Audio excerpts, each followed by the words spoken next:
So very happy morning to our students.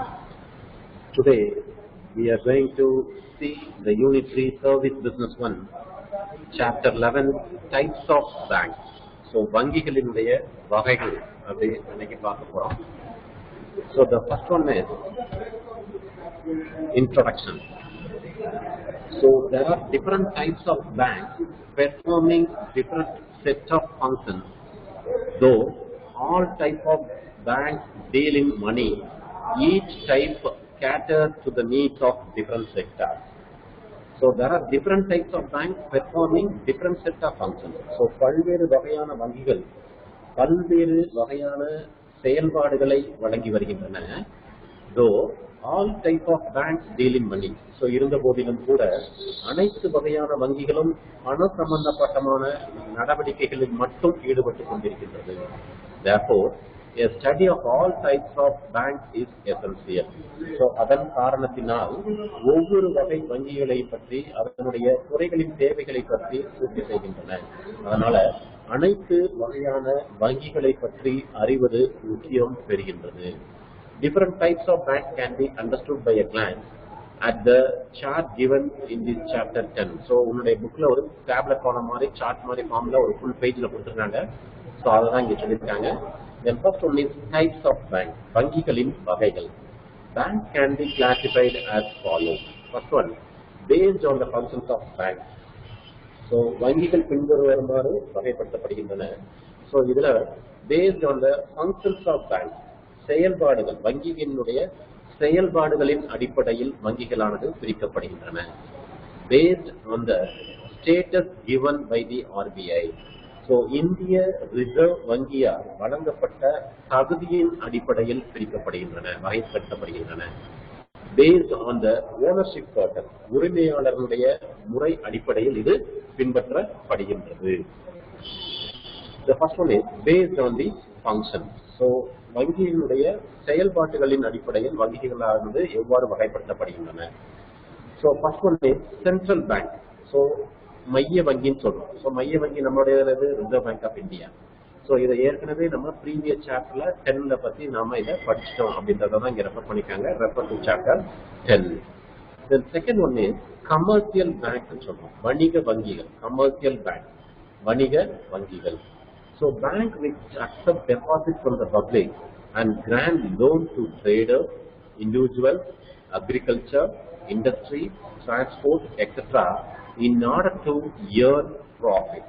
So வங்கிகள் எல்லாம் என்ன செய்யப்படுகின்றன அப்படின்னா பொதுமக்களிடையே இருந்து வைப்புகளை பெற்று லாபம் சம்பாதிப்பதற்காக அவங்க என்ன செய்வாங்க அப்படின்னா வர்த்தகர்களுக்கு, ட்ரேடர் வர்த்தகர்களுக்கு, தென் இண்டிவிஜுவல் தனி நபர்களுக்கும் என்ன பண்றாங்க அப்படின்னா விவசாயம், அக்ரிகல்ச்சர், இண்டஸ்ட்ரி, தொழிற்சாலைகள், போக்குவரத்து போன்ற துறைகளுக்கு கடன்களை வழங்குகின்றன. அதான் இங்க சொல்லியிருக்காங்க. The lending is in comparatively small amount and mostly for short and medium period. So இவங்க கடன் கொடுக்குறாங்க அப்படின்னா ஸோ இதுல பல வகை இதுல ஒப்பிடுகின்ற பொழுது இதுல சில வங்கிகளை ஒப்பிடுகின்ற பொழுது இவ்வகை வங்கிகள் என்ன செய்யறாங்க அப்படின்னா சிறிய தொகையிலும் பெரும்பாலான குறுகிய மற்றும் நடுத்தர கடன்களை இவர்களுக்கு வழங்கப்படுகின்றது. குறுகிய மற்றும் நடுத்தர கடன்களை இவர்களுக்கு வழங்குகின்றார்கள். They also provide other services like remittance of funds, safe keeping of valuables, collection of checks, issue of letters of credit, etc. இதோடு மட்டுமல்லாமல் அவர்களுக்கு கடன் வழங்குவது மட்டுமல்லாமல் இருக்கக்கூடிய வாடிக்கையாளர்களுக்கு சில சேவைகளையும் அவர்கள் செய்கின்றார்கள். அது என்னென்ன சேவை அப்படின்னு பாத்தீங்க அப்படின்னா பணத்தை அனுப்புதல், விலை மதிப்புள்ள பொருட்களை பெட்டக வசதி அளித்தல், காசோலை மூலம் பணம் வழங்குதல், கடன் கடிதங்களை வெளியிடுதல் போன்ற இதர சேவைகளையும் இந்த வங்கிகள் அவர்களுக்கு வாடிக்கையாளர்களுக்கு வழங்கப்படுகின்றன. They operate with the head office and a network of branch office spread throughout the country. They also issue guarantees to businessmen. When a businessman or industrialist buy machinery on credit or apply for a big contract, bank guarantee that in the case that customer fail, the bank will make the payment. அதோடு மட்டுமல்லாம ஒரு தலைமை அலுவலகத்தை மையமாக கொண்டு நாடு முழுவதும் இருக்கக்கூடிய பல கிளைகளை அலுவலகங்களாக நிறுவி செயல்பட்டு வருகின்ற பொழுது அவங்க என்ன பண்றாங்க அப்படின்னா வணிகர்களுக்கு உத்தரவாதம் வழங்குறாங்க. ஸோ ஒரு தொழில் அதிபர் அல்லது ஒரு தொழிற்சாலை நிறுவனர் ஒரு இயந்திரத்தை கடனுக்கு வாங்குகின்ற பொழுது ஒரு பெரிய ஒப்பந்தத்திற்கான விண்ணப்பம் கையெழுத்திடுகின்ற பொழுது வங்கியானது வாடிக்கையாளர் பணம் செலுத்த இயலாத நிலையானால் அவர்கள் அந்த வங்கியானது அப்பணத்தை செலுத்தி விடுவதாக இந்த வாடிக்கையாளர்களுக்கு உத்தரவாதம் அளிக்கின்றது. எக்ஸாம்பிள், ஸோ எடுத்துக்காட்டு பாத்தீங்க அப்படின்னா state bank of India, then Karur Vysya bank, then standard chartered bank. Standard chartered bank இதெல்லாம் கமர்ஷியல் பேங்க்குக்கு உதாரணங்களாக சொல்லப்படுகின்றன. தென் டெவலப்மெண்ட் பேங்க், வளர்ச்சி வங்கிகள் சொல்றோம். டெவலப்மெண்ட் பேங்க், வளர்ச்சி வங்கிகள். Huge finance required for investment, expansion and modernization of big industry and others are granted by a separate type of bank called development bank. So தொழிலுக்கான நிதிகளை பெரிய அளவில் வழங்குவதற்காக அவைகள் என்ன பண்றாங்க அப்படின்னா அல்லது விரிவாக்கம் செய்வதற்காகவும் அந்த தொழில்களை நவீனமயமாக்கல் செய்வதற்காகவும் போதுமான நிதியை அந்த நுகர்வோருக்கு சேவைகளை செய்வது இந்த வளர்ச்சி வங்கிகள் அப்படினுடைய நோக்கமாக கொண்டிருக்கின்றது.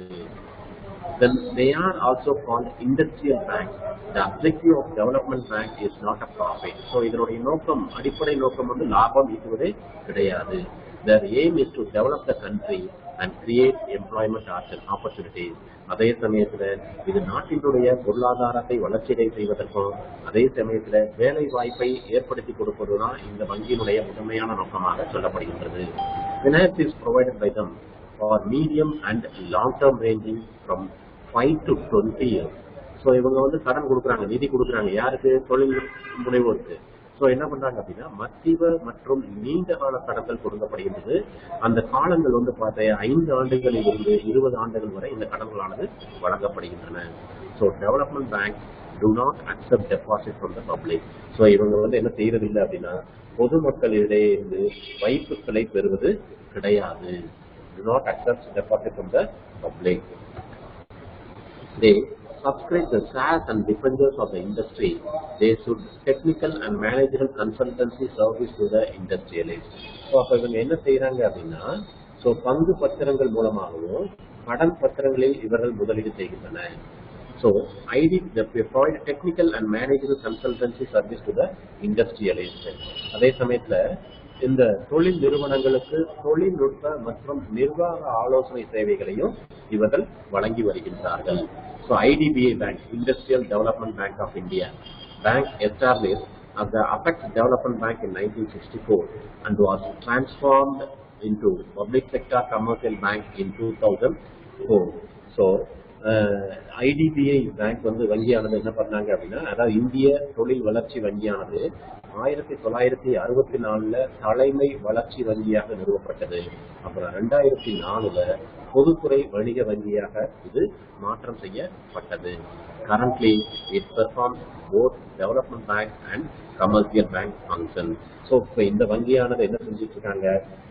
வளர்ச்சி வங்கி பணிகளையும் வணிக வங்கியினுடைய பணியையும் இரண்டு செயல்பாடுகளையும் சேர்த்து செய்து வருகின்றன. It is named into IDBI Limited in 2008. When a development bank is established for the development of agriculture industry, it is called Agricultural Development Bank, National Bank for Agriculture and Rural Development in such a bank.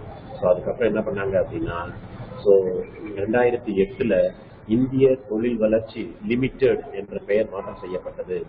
வேளாண் தொழில்துறை வளர்ச்சிக்காக ஒரு வளர்ச்சி வங்கி நிறுவப்பட்டால் அது விவசாய வளர்ச்சி வங்கி என அழைக்கப்படும். வேளாண்மை மற்றும் கிராம வளர்ச்சிக்கான தேசிய வங்கியாக இவ்வகை வங்கி செயல்பட்டுக் கொண்டிருக்கின்றது.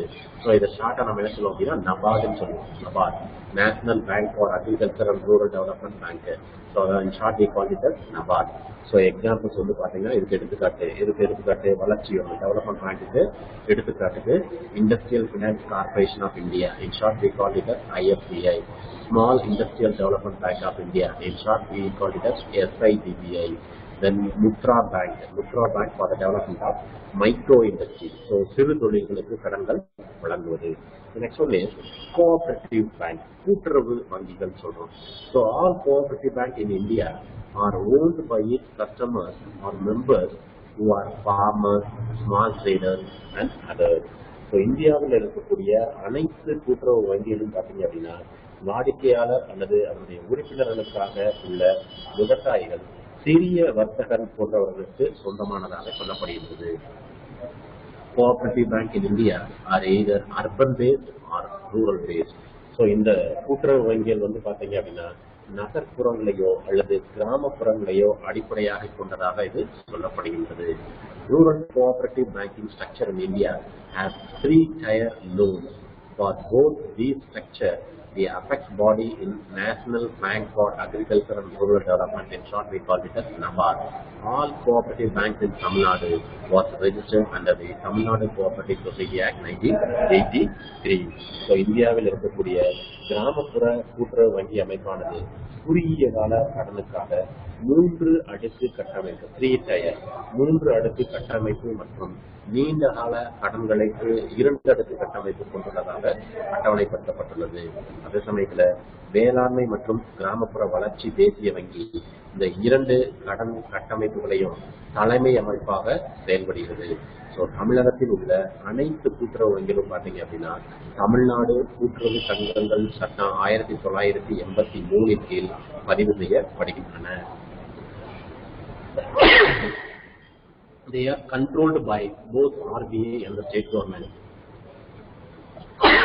The foremost objective is providing service to its members for rural and agricultural development and not profit earning. So, இது என்ன பண்றாங்க அப்படின்னா, மத்திய அரசு, இந்திய ரிசர்வ் வங்கி மற்றும் மாநில அரசு ஆகியவற்றுடைய கட்டுப்பாட்டில் செயல்படுகின்றன. உறுப்பினர்களுக்கான சேவையை வந்து பாத்தீங்க அப்படின்னா கிராமப்புற மற்றும் விவசாய வளர்ச்சிக்காக வழங்குவதாக இது சொல்லப்படுகிறது. இது கூட்டுறவு சங்கமுடைய முக்கிய நோக்கமாக சொல்லப்படுகிறது. லாபம் ஈட்டுவது இவர்களுடைய நோக்கமாக இல்லை. The foremost objective is providing service to its members for rural and agricultural development and not for profit earning. They are set up in towns and villages rather than cities. நகர்ப்புறங்களில் ஆரம்பிப்பை காட்டினோம். கிராமப்புறங்களில் தான் அந்த வங்கிகளானது செயல்பட்டுக் கொண்டிருக்கின்றன. Compared to the commercial bank, they offer less variety of services as the bylaws do not permit all commercial bank activities. அதே சமயத்துல இந்த கூட்டுறவு வங்கியில் பாத்தீங்கன்னா மற்ற வங்கிகளை ஒப்பிடுகின்ற பொழுது தனக்கென சட்டத்திற்கேற்ப குறைந்தபட்ச சேவையை வழங்கி வருகின்றன. வணிக வங்கிகளுடைய அனைத்து நடவடிக்கைகளையும் இந்த கூட்டுறவு வங்கிகள் வழங்க சட்டம் அனுமதிக்கவில்லை. National Cooperative Development Corporation was established in 1963 in providing loans and grants to state government for financing cooperative societies. The NCDC concentrates on projects like water conservation, irrigation, agriculture insurance, rural sanitation, etc. இதனுடைய நடவடிக்கைகள் எல்லாம் அனைத்து நடவடிக்கைகளையும் பார்த்தீங்க அப்படின்னா 1963 ஆண்டு நிறுவப்பட்ட தேசிய கூட்டுறவு வளர்ச்சி கழகம் கூட்டுறவு சங்கங்கள் நிதியளிப்பதற்காக மாநில அரசுகளும் மற்றும் மானியங்கள் வழங்குகின்றன. எதற்காண்டி வழங்குறாங்க அப்படின்னா நீர்ப்பாசன சேமிப்பு, நீர்ப்பாசன முறை, வேளாண்மை காப்பீடு, கிராமப்புற துப்புரவு போன்ற திட்டங்களில் இவர்கள் கவனம் செலுத்துகின்றன. எடுத்துக்காட்டாக பாத்தீங்க அப்படின்னா national agriculture cooperative marketing federation of India was set up in 1958 and registered under the Multi-State Cooperative Act. தேசிய வேளாண்மை கூட்டுறவு சந்தைப்படுத்துதல் கூட்டமைப்பு இந்தியா லிமிடெட் 1958 ஆண்டு நிறுவப்பட்டது. இது பல மாநில கூட்டுறவு சங்கங்கள் சட்டத்திற்கு பதிவு செய்யப்பட்டது. Tamil Nadu state apex cooperative bank head office Chennai, Tamil Nadu மாநில தலைமை கூட்டுறவு வங்கி சென்னை, Madurai district central cooperative bank, Madurai மாவட்ட மத்திய கூட்டுறவு வங்கி limited, Vathalagundu cooperative urban bank limited Dindigul district, Vathalagundu கூட்டுறவு நகர வங்கி லிமிடெட் திண்டுக்கல் மாவட்டம். ஃபாரின் பேங்க், வெளிநாட்டு வங்கிகள் சொல்றோம். Foreign bank which have registered office in a foreign country and branches in India are called foreign banks. These banks open their offices in big cities and port towns only. So, வெளிநாட்டில் பதிவு செய்யப்பட்ட அலுவலகத்தையும் இந்தியாவினுடைய கிளை அலுவலகத்தையும் கொண்ட வங்கிகளாக வெளிநாட்டு வங்கிகள் என அழைக்கப்படுகின்றோம். Mostly, they serve the interests of the multinational company, employees and other business institutions. So, இந்த வங்கிகள் வந்து பெரிய நகரங்களிலும் மற்றும் துறைமுக நகரங்களிலும் தங்களுடைய அலுவலகங்களில் அமைக்கப்படுகின்றன. So, their profitability is higher than Indian banks. In 2017, there are 42 foreign banks in India and all of them were scheduled banks. So இது பெரும்பாலும் வந்து பார்த்தீங்க அப்படின்னா பன்னாட்டு நிறுவனங்கள், ஊழியர்கள் மற்றும் பிற வணிக நிறுவனங்களுடைய நலன் சேவை செய்கின்றன. ஸோ இந்திய வங்கிகளை விட அவர்களுடைய லாப விகிதம் பார்த்தீங்க அதிகமாக இருப்பதாக சொல்லப்படுகின்றது. ஸோ 2017ஆம் ஆண்டு நிலவரப்படி இந்தியாவில் 42 வெளிநாட்டு வங்கிகள் இருந்திருக்கின்றன. They have to oblige both the home country banking regulation and the RBI regulation.